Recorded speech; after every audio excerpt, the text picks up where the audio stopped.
Welcome to USA Global TV and Radio, where our mission is to provide education, entertainment, hope, and inspiration. USA Global TV and Radio connects you with experts and audiences all around the world every single day to help you succeed in business and to live a richer life. Visit us at usaglobaltv.com to learn about career and life-changing training and mentoring programs like the Listening Mentor. Subscribe to our newsletter to stay informed about our special programs and offers. Discover how you can become a guest on one of our shows or a host or producer of a USA Global TV and Radio show of your very own. That's USA Global TV and Radio, where the doctor is always in.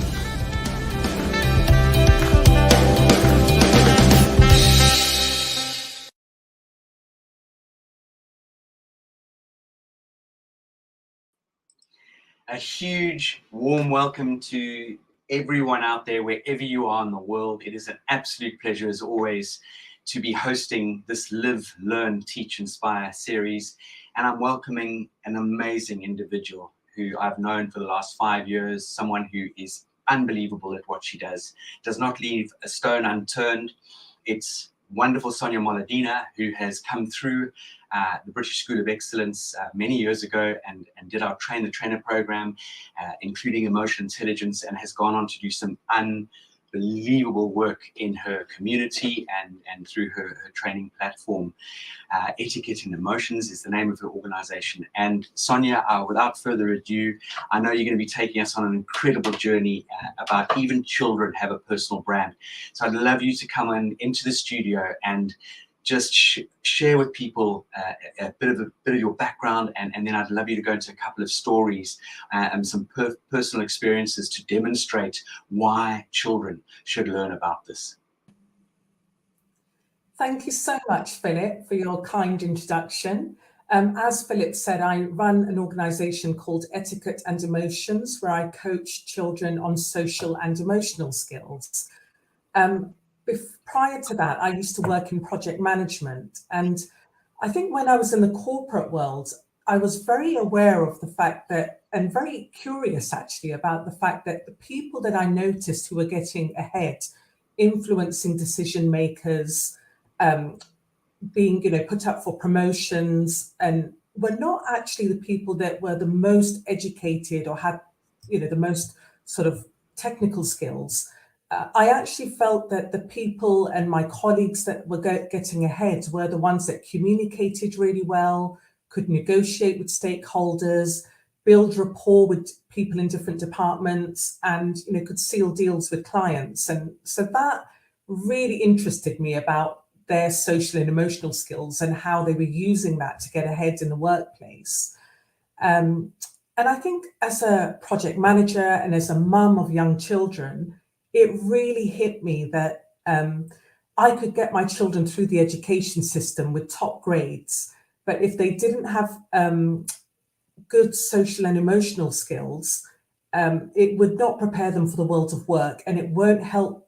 They won't get ahead in their personal relationships. That social and emotional skills should be, on par with English and maths. It's really important, and I talk about it because all of this then leads to your personal brand, and we will soon talk about what a personal brand means.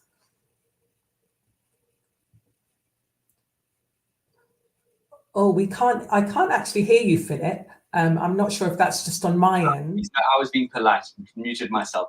Sonya, from your experience, have you got any sort of little stories that demonstrate why children should learn about this?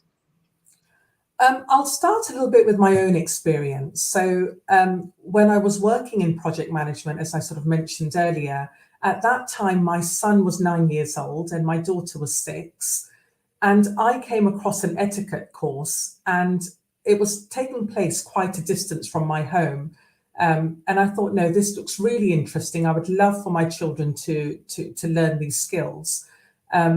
And although it was quite a distance from home, my children enrolled on this one-day workshop, and it was almost like an overnight elevation of their personal brands or the way that they conducted themselves. So we were just going about day-to-day life. We went to the supermarket, and I think the children were just more aware of their surroundings, holding open doors for people.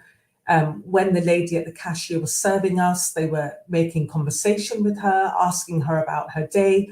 And people came up to my children and to me and said, wow, your children have got such amazing conduct. They've got such lovely manners.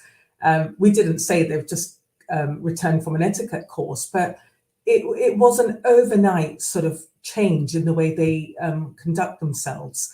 And I've been a firm believer in social and emotional skills ever since I saw the results for myself. And personally, I coach 10-year-olds for entry into senior schools, into leading UK senior schools. And recently a mum contacted me and she said, Sonya, I just really want to thank you because my son had a group interview as part of his interview or assessment process for senior school.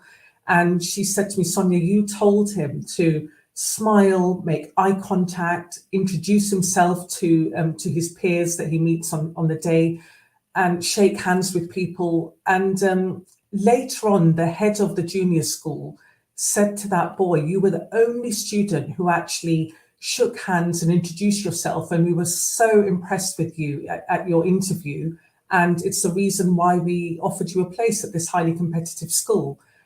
So I've seen it, the impact with my own children, and I love to see the difference that it makes with the students that I work with as well.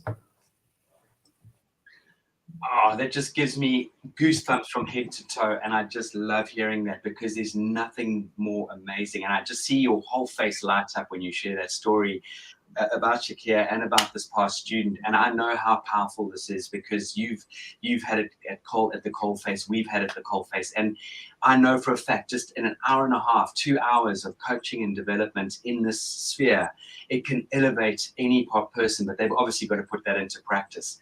And it does, it gives me goosebumps. And just seeing your face light up there, Sonya, I know how dynamic you are at what you do. And I think this is something that people watching you here today on Live, Learn, Teach, Inspire, I really pray and hope that they've got a notebook and a pen and are making some fundamental notes on how this can take and elevate children of all ages and through the stratosphere. So it's absolutely wonderful.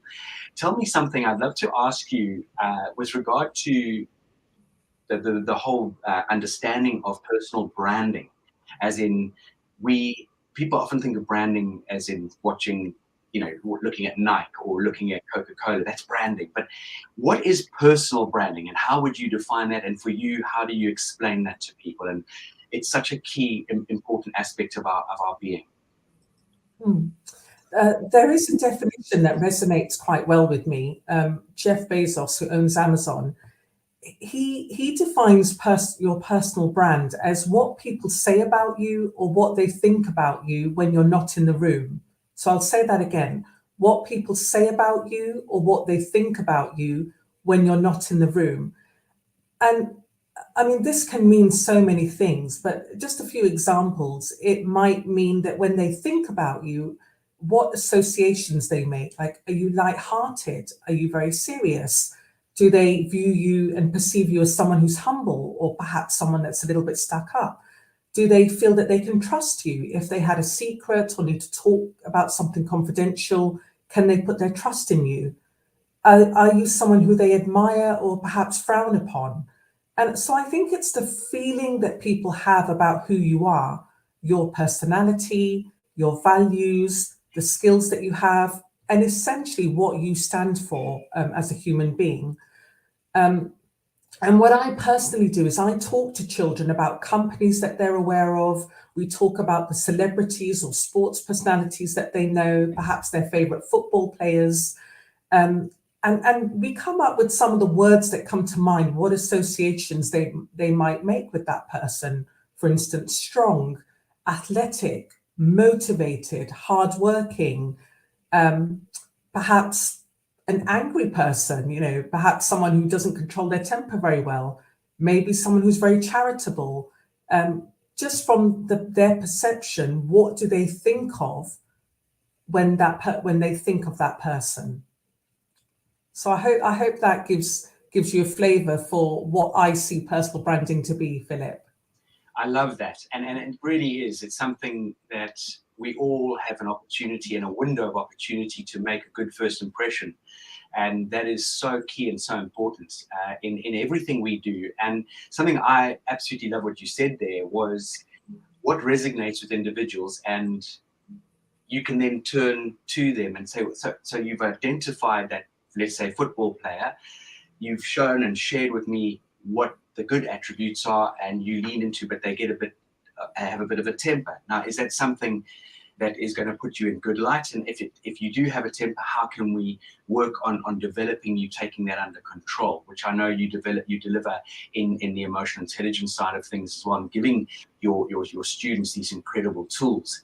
What I would love to ask you is, when it comes to our personal brand, what are some of the key elements that we can start to work on with ourselves, without sort of obviously, delivering a full course right now, but just some snippets on some of the tools that you might share and give to your students that would help them to start developing their personal brand?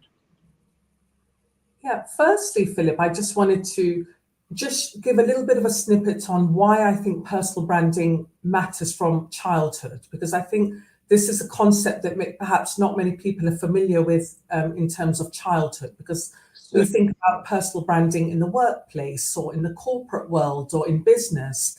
It's not normal for a 12-year-old to be thinking about their personal brand. So I thought if I explain that a little bit, and then I can then explain further sort of how I teach this to children. Wonderful. And I'd say, in my mind, there's three main reasons why I feel that this is relevant to children. And I've tried and tested this on my own children and the students that I work with.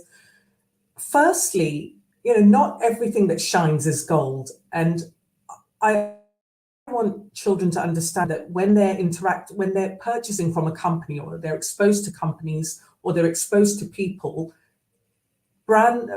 people and companies are brands. The way they package themselves is part of their brand.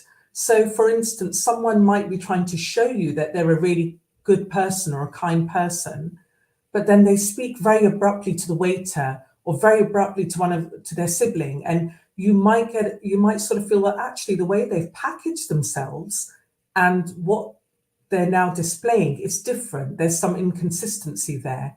Or when it comes to companies and products, for instance, children, I see, the teenagers that I work with, a lot of them, they love their branded trainers and branded clothing, and that's fine. There's nothing wrong with designer or branded trainers or clothing, but just for them to be aware that the fact that it's a designer item doesn't mean that it's better quality. It doesn't mean that it's going to be more comfortable. If you still want it, it's fine. But I think it's important from a young age that children have an awareness of what is the packaging, what is the slogan, what is this company or this person trying to make me feel, and is it consistent with the content? Is it consistent with that person or that organization when I'm then interacting or being a consumer? So I think that awareness is really important. Secondly, I want to use the example of planting a tree, that when we plant that seed to plant a tree, we can't see the growth that's happening underneath the soil. We can't see what's happening at the roots until it sprouts into a tree. And I feel that for optimal growth, the groundwork needs to be done now. And what I mean by groundwork is children thinking, who am I? What are my values? What matters to me? What are my strengths? What am I good at? And what do I want to give to the world? What is it about me that I feel I want to share with the world? So they can consider all of this as they're growing up. And thirdly, and I don't know if your listeners can resonate with this, and I know this has happened to me, especially growing up when I wasn't sure of who I was, I would find myself nodding and agreeing in conversations to things that in my heart and mind, sometimes I didn't agree with. And again, if we use the analogy of a tree, if you don't know who you are, your branches are going to sway with the wind. You're going to get pushed this way and that way. But if you know who you are and you've deliberately thought about it, sorry about that. Yeah, if you've thought about it, then you can be a bit more deliberate in the actions that you take. So let's say, for instance, at school, one of your friends is sort of teasing someone or being a little bit mean about someone, and you've really thought about your personal brand is that you're a kind person. You might have more confidence to think, actually, I'm not going to engage in that. I'm not going to join that conversation or that behavior because that's not my personal brand. So I think it's so important for children from a young age to do that groundwork, blossom in, for optimal growth, be firm in their beliefs and their thoughts. I love that. Absolutely. So, and the analogy of the tree, it just makes it very simple for people to grasp how this sort of starts to develop. And so much does, as we know, it starts behind closed doors, so to speak, even way before they start going to nursery school and junior school and those sort of things. And it really is up to us as parents to understand the importance and the power of this. And I know there's that wonderful poem that Dorothy Law Nolte has shared with us, and I've shared a copy with you, is children learn what they live. And it is really up to us. I had a privilege of addressing an audience recently, and my final closing words were very much, we are the shepherd, and we need to guide and we need to steer our children, because if we don't invest in our children now, we're going to have a very rocky future, because they are the future, and we have the privilege of really instilling this incredible confidence in them. And it does start with so many aspects, but this personal branding, hearing what you're having to say, is just a fundamental tool in their development and growth. Yeah, and I think until it's brought to your awareness, as an adult or even a child, you don't sometimes think about it in the terms of that you're a brand ambassador for yourself, for your family, for your community, for your school, for the company that you work for. It's important that you represent yourself as you want to be seen. Absolutely, and for your country as well. Unfortunately, as we know, there's labels attached to various people that come from various countries because, oh, that's typical, and that stigma is awful. And we are individuals. Everyone else is taken. So be you, but be you with this amazing foundation, and stand up for the right reasons rather than the wrong reasons. Yeah, and I think essentially personal branding is important for you to be a good human being. Like I said, be a good citizen, be a good member of society. But also there is that bonus and advantage, though, that if you know how to package yourself, how to conduct yourself and be the best version of yourself, that's going to then help your child with school, university, interviews, in the workplace, in their personal relationships. So it's about integrity and being a good person, but it also does give them an advantage to face those, milestones as they go through life as well. Without a doubt. And that actually leads me on to the next question that I would love to ask you is, could you sort of elaborate and give us a bit of guidance and steering in how you go about and what do you teach in your personal branding courses and workshops? Okay, so there's 4 main areas that I cover when I teach children, because I really want to break it down. And obviously the way I'm talking about it now is not the way I talk to children, because it's far more interactive and engaging than this. But essentially there's 4 main areas. Number 1 is their physical image. Number 2, I talk to them about their inner strengths, and we do a lot of reflective work on that. Number 3 is all about their conduct and how they treat other people. And number 4 is all about their mindset and their attitude, like what's going on in their mind and how that comes out in their attitude or their performance.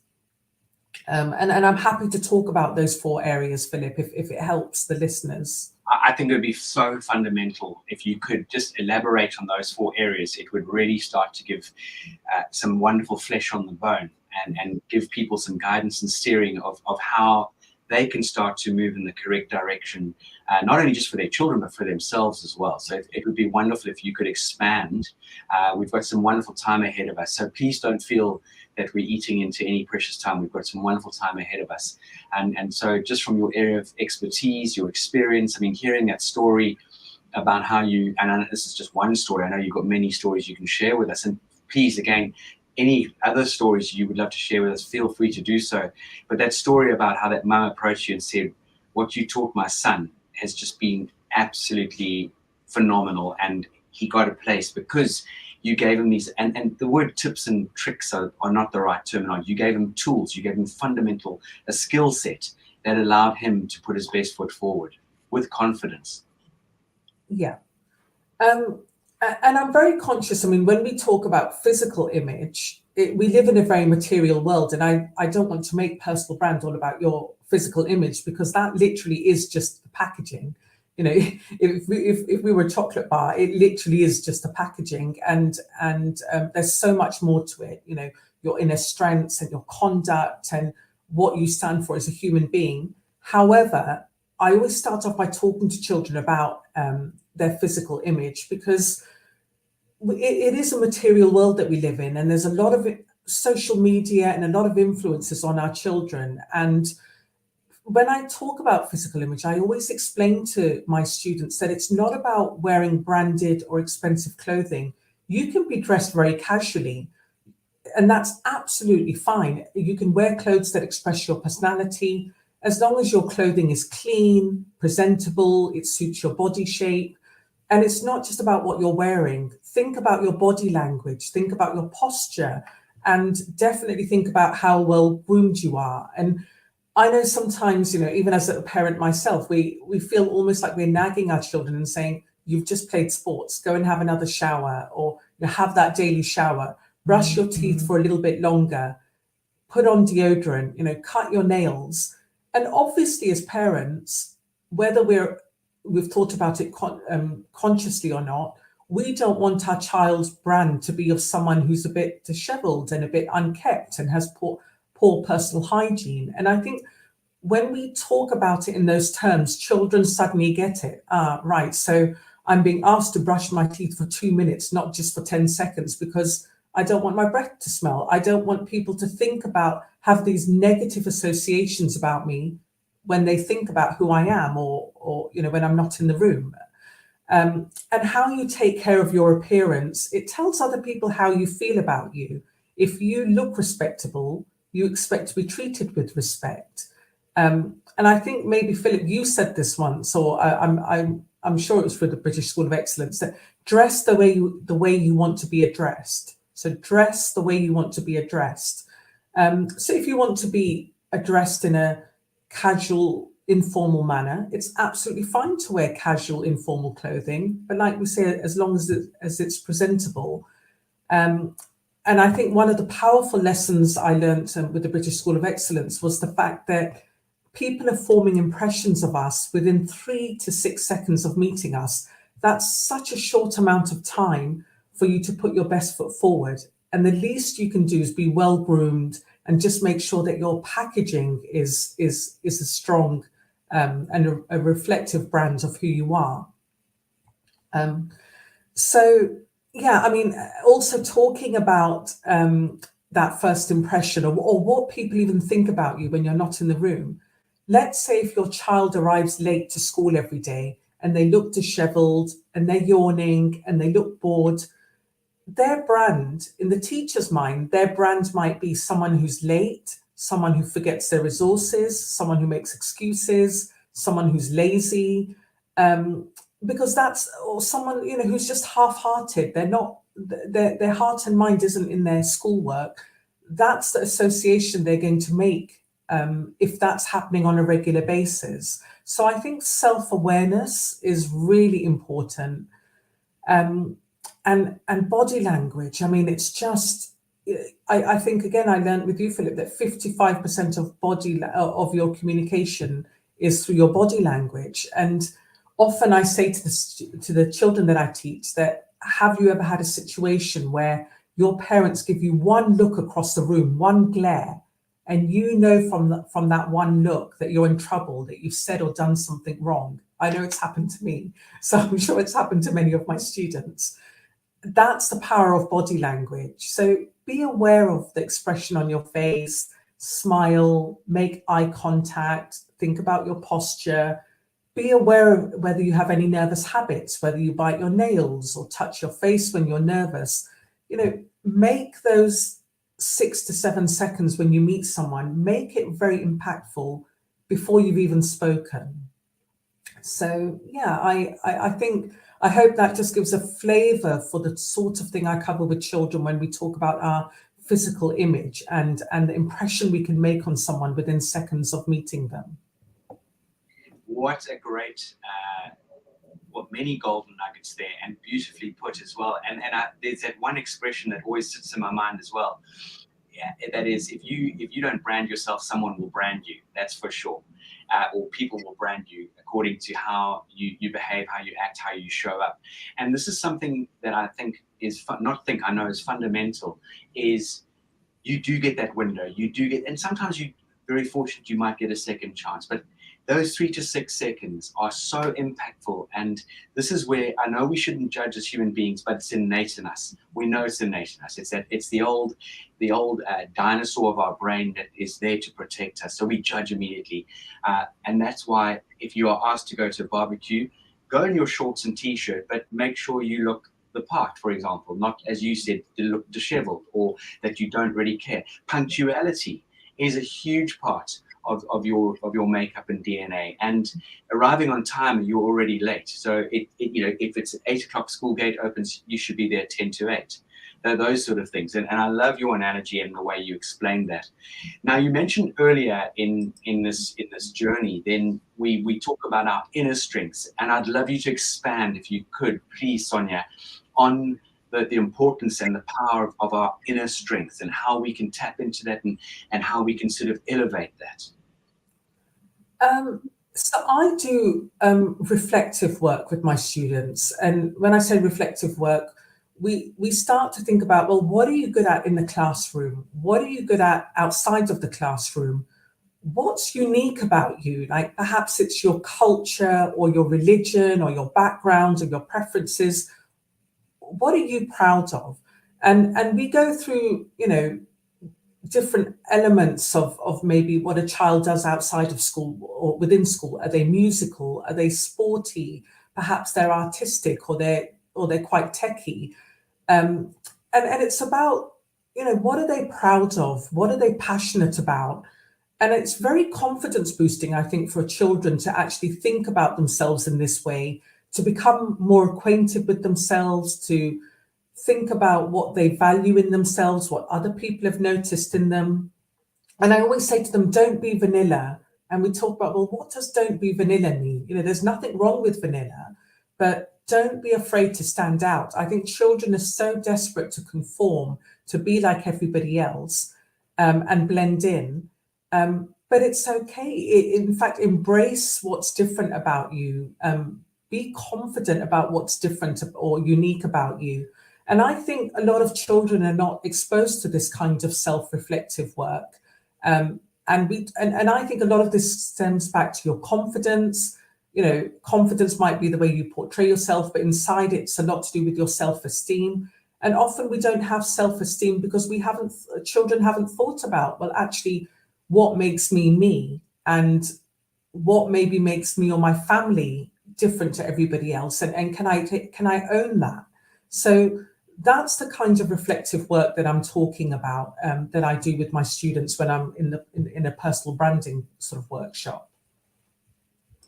Wonderful. And just something that is, when it comes to reflective work, this is where I know for a fact that we as parents can do so much wonderful work at home. And some of the tools that I know you and I have discussed on numerous occasions that we're fastidious about is having family meals together and really connecting at that table, asking our children what was good about their day, and really taking on board not just asking it and making it a flippant question, and asking them, what challenges were you faced with during the day, and where did you find that you were feeling a little bit awkward, or you found it a little bit difficult, and what are you looking forward to, for example, in the rest of the week, and really start to connect and engage. We call that the family boardroom table.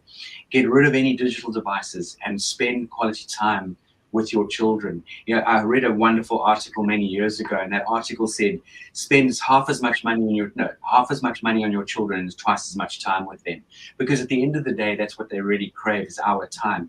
And something that we've all been made very aware of, especially since over the last couple of years, is this draw to our technology, this draw not letting work go and taking it home with us. And I know I've been guilty of it, and like you and I, we do, and Dr. Jacqueline, who's very kindly hosting the show for us, we run our own organizations, and we've got to wear many hats, that's given. But the key to all of this is, as a parent, we have a duty to really envelop and develop our children, and not sort of shun them or push them into a corner by belittling their thoughts and ideas, asking them if they ask you a question, so why did you ask me that question? What do you think? And pushing it back to them. It gives them an opportunity to start to reflect and start to look at things differently. It's not just spoon-fed to them. Yeah, it's so interesting what you're saying, Philip, because I think, what comes to my mind is children do as we do, not as we say. And even with all the awareness about personal branding, essentially, we are role models, and a lot of their behavior is going to be them emulating what they see in us, and the way we talk to our partners, the way we deal with our family members, the way we deal with difficult situations and conflict, our work ethic. If we're on our phone constantly, they're picking up all of this behavior, and all of this behavior and conduct then becomes part of their personal brand. And one of the first things I think I ever learned with the British School of Excellence was, never let your mood dictate your manners. And it's such a powerful lesson. And that's part of your personal brand, that if you're someone who lets your mood dictate your manners and you're emotionally a bit turbulent, then your personal brand is, well, hang on a minute, when so-and-so's in a good mood, they're a pleasure to be around. And when they're in a bad mood, you have to tread on eggshells around them. And that might become your personal brand if you're going to let your mood dictate your manners. So it's all connected, the way we conduct ourselves and the way we behave and what our children are observing and taking away from us. Yeah, that was beautifully put, as always, eloquently put. And Sonya, I'm sure there are people out there watching this Live, Learn, Teach, Inspire episode, and hopefully there'll be a lot more people watching it later on when they've got a gap in their lives. But something that is fundamental, and there will be questions about this because we've been asked these sort of questions in the past, is, but how do we do this? Is it possible? And the answer to that is absolutely it's possible. And we, as organizations like yours, we have these incredible tools, to make it fun, interactive, and enjoyable for children and adults to learn how this can change their lives. And it's in the proof. It's in the proof. When you get these testimonials, when you get people walking tall, walking, in comfortable shoes, they really do have this confidence that's been given them. But it's creating good habits for yourself. It's not abracadabra, boom, and a bunny rabbit jumps out the hat. This is, one has to be consistent, especially as parents. And it's going back to what you're sharing and saying, if your child sees mummy and daddy ranting and raving at each other, they're going to believe that's normal. And that's how they might turn up at school, or later on in life have those interactions with their potential partners. And that's not the way to go through life. It really and truly isn't, as you and I both know, and all of us know. But it's the old adage in life, monkey see, monkey do. So it is fundamental as parents that we really take charge of giving our children the steering and guidance and helping them build their confidence and find their identity and branding with our guidance and shepherding. Yeah, and I think, as an educator, we can provide the icing on the cake. I can talk to children to say, have you ever thought about the fact that you're a personal brand and people buy people, and you have to be kind and wonderful and energetic. But at the same time, I am just the icing on the cake, and the cake essentially is what they're witnessing around them, the environment at home, the environment at school, and the upbringing and the messaging that they're taking, because often they don't realize till later on in life what's normal, what's acceptable, what's unacceptable, until maybe they learn the hard way. And so it's a mixture of like earlier on I used a tree analogy, that we have to plant the seed from a young age. This doesn't happen overnight. It takes time for that growth to take place. Absolutely. And as parents, we do have challenges. So it's the same as, and I don't want to sort of, go off in a different direction, but when you look at a well-behaved dog, or you look at a badly behaved dog, it's not the dog, it's often the owner. Or it is the owner, not often. It's normally the owner who's taken that dog and nurtured it and trained it according to how they want that dog to behave, so it's easy to handle. Or you see a dog that's got out of control, and the same happens with our children. It's inevitable. It's going back to that analogy that I shared earlier on. And Sonya, I'd love you to elaborate into conduct. Give us some ideas on conduct in the term of the context of conduct. I think with conduct, I always say to my children, as in my students, that be the kind of person you'd like to meet. I think if we're talking about branding, that's really important. Be the kind of person you yourself would like to meet and be acquainted with. Greet people warmly, smile, make eye contact, have a wonderful energy about you. Make people feel that you're actually happy to see them. And I talk to students about humanizing people. When I say humanize, I mean look beyond their job title, look beyond their label. If you go to a shop, the shop assistant is a human being. Maybe they're having a tough day, maybe something's going on for them. So if you see a shop assistant, a security guard, a cleaner, a teacher, even your parents, whoever it might be, look beyond the label of the fact that there's mum, dad, or a cleaner or a teacher.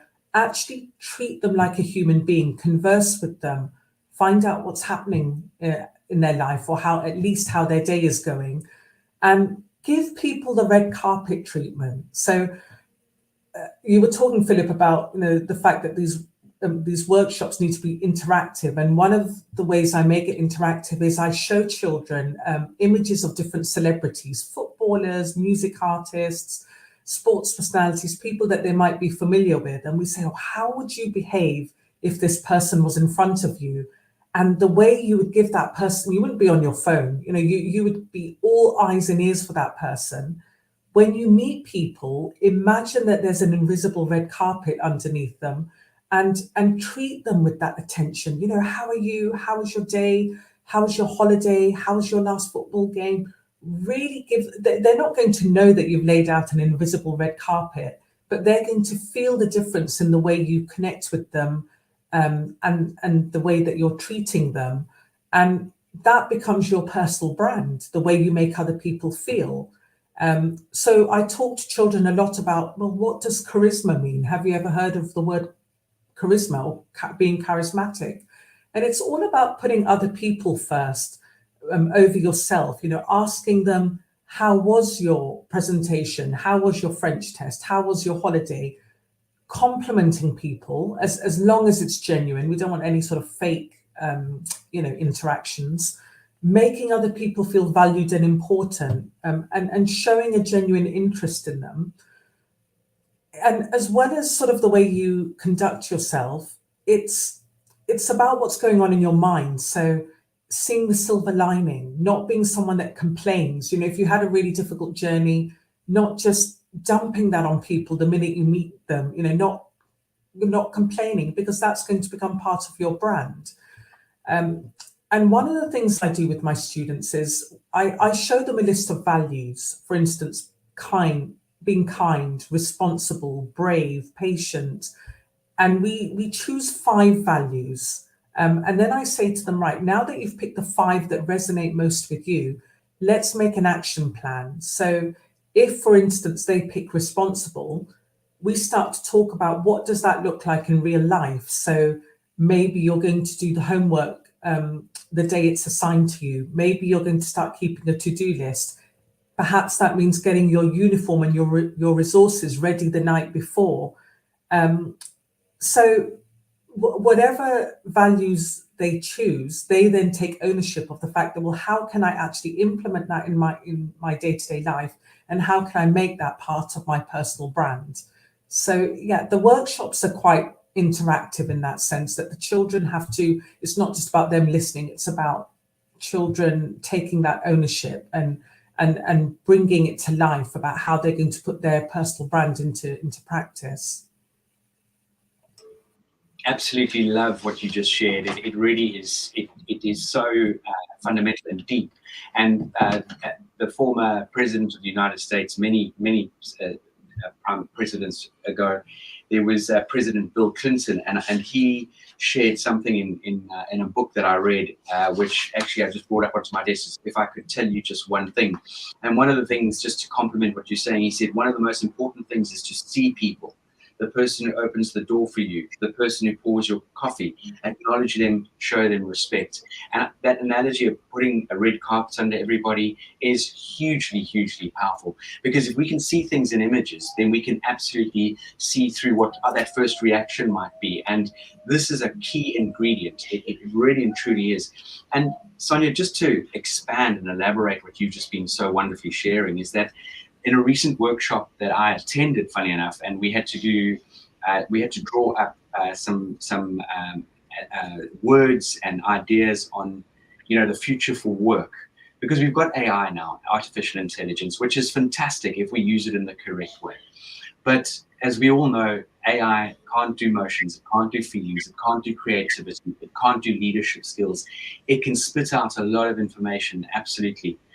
And this is, for the future of work, the future leaders, the top skill sets that have really shone are empathy, a wonderful creative, building a beautiful creative mindset, thinking out the box, the emotional intelligence side of building our EQ. The other aspects of this was the ability to actually accept change, rather than say, the world's changing under our feet, and a growth mindset. And those are just scratching the surface. Those are just, listening skills.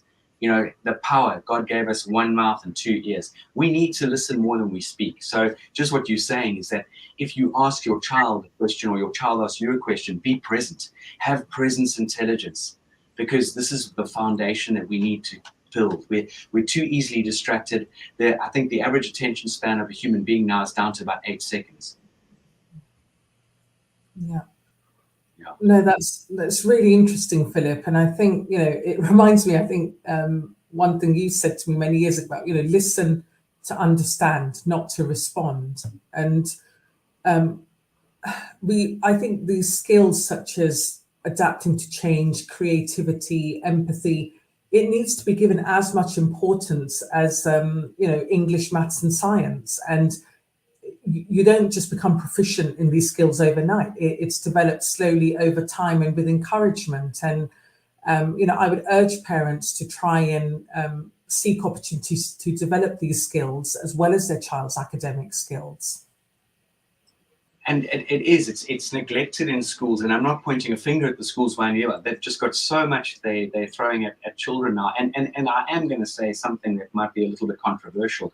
I truly believe the way the world is moving so fast, a lot of the material that our children are learning or are meant to learn, a lot of it, with all due respect, unless you're going to follow maths, what are you learning algebra for, with all due respect? There's certain areas, your wonderful little daughter might be more creative, so let's focus on her creativity, and that is where I think schools could make a huge impact and incorporate these personal branding workshops, incorporate the power and importance of etiquette and manners. But there needs to be a DNA and an ethos that runs through that specific school, that when they do leave that school, they can absolutely be labeled, they went to X, Y, and Z school, look how well they behaved. And I want to go back right to the beginning of how you must have felt as a parent when your two beautiful children greeted someone at the counter at the checkout. They made eye contact, they smiled, they interacted, and then someone turned around and said, wow, look how amazing your children are, how polite they are. You must have wanted to float out of that department store. And that gives me goosebumps, because there's nothing more wonderful than someone complimenting a parent on how beautifully presentable and how wonderful it is to have your children for a play date or at a party or whatever it might be. And that is just something that you can only shine like a big beacon or a huge big lighthouse with pride. Yeah, something clicked. I mean, I think it was mind-boggling for me. It was fascinating to see how quickly it made an impact, and they elevated their personal brand overnight. And people came up to them personally within a few days after they did the training to say, "Well, you've got such lovely manners," or they come up to me and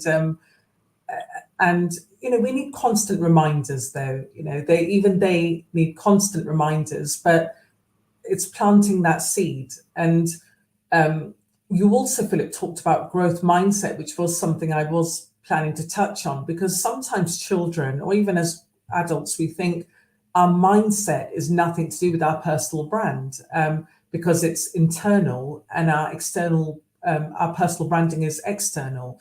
But what's going on inside absolutely shows on the outside. And as an example, and I always have to remind my children of this, is that if you're doing your homework and your mindset is, I can't be bothered, what are you going to produce? It's going to be poor quality. You're not going to check your work. It might be full of mistakes. Versus, let's say a child's writing a story for homework, and they think, I really want this to be an incredible story. The literacy techniques they're going to use, checking their work, creating beautiful characters and settings, all because the mindset is either I can't be bothered, or I really want to create something amazing. I really want to impress my teacher. And that applies to everything that your child does. If they're playing football and they say, oh, I feel lazy, I can't be bothered, versus someone who turns up or shows up on the pitch with I'm going to smash it, I'm going to be my best. The way they show up on the pitch is very, very different.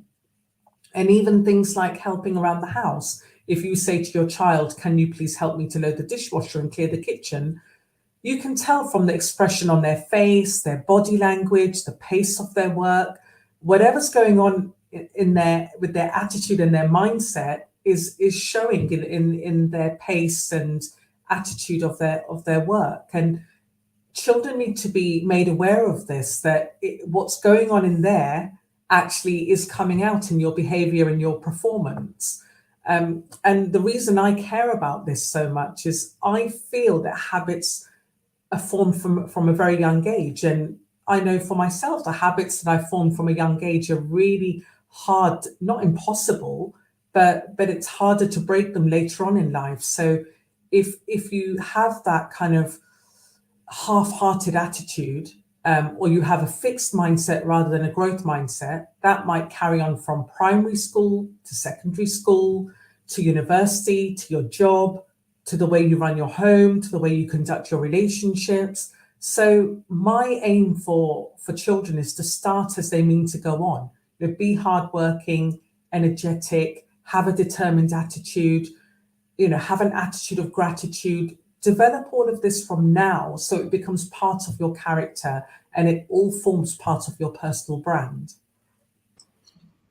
Just phenomenal. Great content. Wonderful. And if there are any listeners out there that have any questions for us, just type it in and our producer, Dr. Jacqueline, will share those questions or comments. So please feel free to share or ask questions at any time, and we'll handle them as best as we can. Sonya, with regard to what you've just shared, I couldn't agree with you more, and I know one could dig a lot deeper into that. That mindset and attitude, the head and the heart are connected, whether we like it or not. And this is where you and I have had great conversations about emotional intelligence, and it's okay to ask someone, how are you actually feeling today, and for them to open up and explain themselves to you, because we can't be that bouncy jack in the box all day long with all this kind of energy going boom, boom, because we do all get what I love to use as a puncture. And I've got to know myself very well, that I know when I'm about to get a puncture, and I know then how I can start to nurture myself or look after myself a little bit better, so that hopefully I don't have such a bad puncture that I completely deflate. That's just as an example.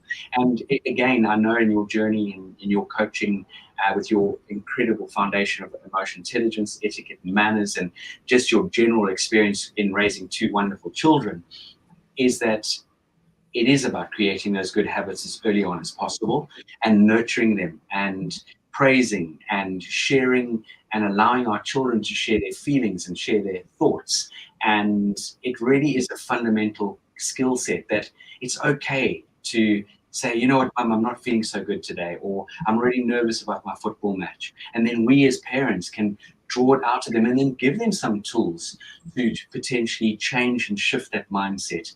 And as you and I both know, we often take someone to their happy place. Maybe they close their eyes and they go to their happy place, which can elevate them. There are many, many wonderful tools that we teach. You and I both incorporate in our guidance and steering. And I believe there have been a couple of comments and things coming through the chat. So I'd love our producer just to share. There we go. Any tips to change the fixed mindset to growth mindset for children? And that's from Apri Shah. Thank you, Apri Shah.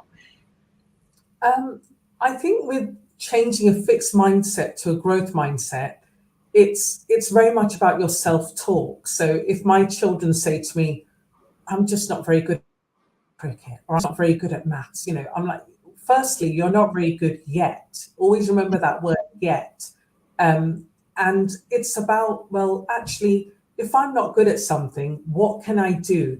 If I've made a mistake, it's okay. I've learned from that mistake. If I didn't do very well at a test, what is it that what mistakes have I made that I can learn from next time? It's picking up from failures or picking up from setbacks, bouncing back, being resilient.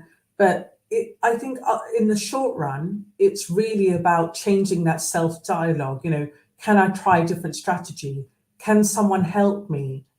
My best friend is really good at that. Could my friend help me, or could I get some tips? So changing the narrative that's going on in your mind from something negative to something positive and catching your own thoughts. And that's where, Philip, when you talked about having those conversations with your child, I think that's really important that parents do that and also give their own experiences that actually, I used to struggle with this, and this is how I overcame my struggle when I was stuck on something or when I found something difficult. So we can't wave a magic wand and make them have a fixed mindset to a growth mindset, but changing the narrative and dialogue going on in our mind, catching our thoughts. I think having an attitude of gratitude. I ask my children almost every day, what are you grateful for today? And it doesn't always have to be the big things like, the house or, family. It could be, a meal that they had, their favorite flavor of ice cream. It could be just noticing what they're grateful for. And another thing I'm a believer in, which I've come across more recently, and I think there's a bit of a difference, not just an attitude of gratitude, but an attitude of awe as well. And by awe, I mean, let's say they see a beautiful sunset, actually stopping and being a bit mindful and noticing, wow, isn't that sunset so beautiful? Or that squirrel playing in the garden, actually stop and take notice of how beautiful and how inquisitive that squirrel is, or looking at the makeup of a flower and just having that attitude of awe about things around you. And that happened, I think, whether it's a growth mindset or an attitude of gratitude, an attitude of awe, a lot of that is sharing your thoughts out aloud with your child, having that dialogue and trying make them see things with a different perspective. Again, great words coming out and great guidance. The other thing that's fundamental is when we speak, we give life to our words. So if you say, I'm not good at something, those words have become alive and it starts to affect the way we handle and believe. So again, you might be thinking it, but just put a zip on it and think of, as you said, you used a wonderful phrase, is put a pause in there or something before you sort of initiate what you're going to share. And that is really, really important. And there's something else that I'd like to attach to this. And that is that always that you often hear people say, oh, why has this happened to me? Oh, it's always my luck. let's turn that around and say, why did that happen for me? What was the message in that? Why did it happen for me? And what can I take away from that? What can I learn in this particular situation? So I just love what you shared there. And I know that there's another comment that Dr. Jacqueline's going to share with us or input. So hello from Luxembourg. That's wonderful. That's a LinkedIn user. We're not sure who that is. Please, as I said earlier, if there are any questions, anything you want to share with us, please feel free to do so. That is what we're here for. And on that note, Sonya, I know that you've got some workshops up and coming. I would love you to share some dates and what's going on in your calendar over the next couple of months so that our audience can engage. And also, I know all of your social media and contact details are very much available on this particular platform. So please, ladies and gentlemen, reach out to Sonya Moledina. She is phenomenal at what she does, incredibly powerful. And don't take my word for it, don't take Sonia's word for it. All you've got to do is see the amazing testimonials. So Sonya, over to you, please, on what's up and coming. Right, so my advice would be to visit the website, etiquetteandemotions.com, and you can contact me directly through the website. And in due course, with the British School of Excellence and myself, we are planning to do a personal branding workshop for children late in a few months' time. And that will be aimed at sort of the tween to teenage sort of years, let's say sort of around 10, 11 years old upwards. And if you're interested in that, then I would say, yeah, contact me through the website, and I can share more information about this sort of collaboration with the British School of Excellence to offer personal branding, because I just think it's such a valuable skill. There's so many lessons to be learned. And yeah, I've run a few personal branding workshops that have been really well received by parents and students. Absolutely. And for anyone out there that may feel that etiquette and manners and EQ are either for clever people, posh people, you couldn't be further from the truth. The power of etiquette and manners and emotional intelligence are the key to unlocking the most incredible doors in anyone's life, whether you're a child of X 3, 4, 5, 6, 7, going up north of that. It is the most crucial skill set that we as parents can give our beautiful children, and it starts from a very, very early stage, ladies and gentlemen. Sonya, are there any little points that you would love to share in, because I know time is, we've got an hour and we've got a few minutes left. I'd love you just to, if there's anything that you would like to sort of finish off on and share, I would love you to please take the reign and do so. Yeah, I think one last thing I would say, Philip, before we end is that I think we rarely outperform our self-image. So I'll say that again, we rarely outperform our self-image. And recently I saw this lovely image, maybe some of you have seen it on social media, of a cat who looks in the mirror, and in the reflection, this cat sees a lion, and he's got so much self-belief, he's so empowered. And that's my aspiration for the students that I coach, that a lot of this begins with your self-esteem, the way you see yourself, what you say to yourself, being aware of your strengths, but also accepting your weaknesses. You know, we can't all be great at everything. And I think that is the whole point of personal branding, that you're aware of what your skills and strengths are that you want to offer to the world. And you can also accept perhaps what you're not so good on and what you want to work on. And, you know, it's a fascinating topic, and I would absolutely love to work with, you know, any parents listening. I'd absolutely love to work with your children and add value and sort of have that breakthrough that I think my own children had when they've undergone sort of personal development training. So yeah, thank you, Philip. Beautifully put, beautifully put. And it really leaves me to say that everything in life is about taking action. Everything in life is about being able to put your best foot forward. And that is what we as passionate coaches in this specific industry, we facilitate the most wonderful, interactive, engaging workshops and classes and lessons. And you know, engaging with Sonya, ladies and gentlemen, is a real experience of joy, and the results are just phenomenal. And it really leaves me to thank you so much, Sonya, for your wonderful time making this all this whole 1 hour to be with us. I know a lot of preparation goes into this. This is not, we just don't pitch up and say, here I am, and we go into this. There's a huge amount of preparation that goes into this. So I thank you so much for all your input, all that you add value to, all that you do and add value to people's lives. It's just truly remarkable. And I know you do it from deep down inside your heart. So shukran, thank you so much. It's an absolute joy and a pleasure to see you. Thank you, Philip. Likewise, it's been such a pleasure, and I really look forward to us working together to make a difference, help the next generation be the best versions of themselves, and help them with emotional intelligence, social skills, and all the skills for their future. So thank you so much, Philip. Thank you, Sonia, and take care. We'll chat soon. Take care. Bye-bye. Bye-bye. That leaves us to close out the Live, Learn, Teach, Inspire episode for May. There will be one in June, July, August, September, and all the respective months coming up off the back of that. We have got phenomenal specialists lined up for all of you out there who really want to live, learn, teach, and go on to inspire others to take away with you. It's for you, and we really hope that you can take the time to reflect on what has been shared in today's episode. And I thank you for watching the show and making the time. For those of you who watch it later, again, thank you so much, and I wish you and bid you farewell. Thank you.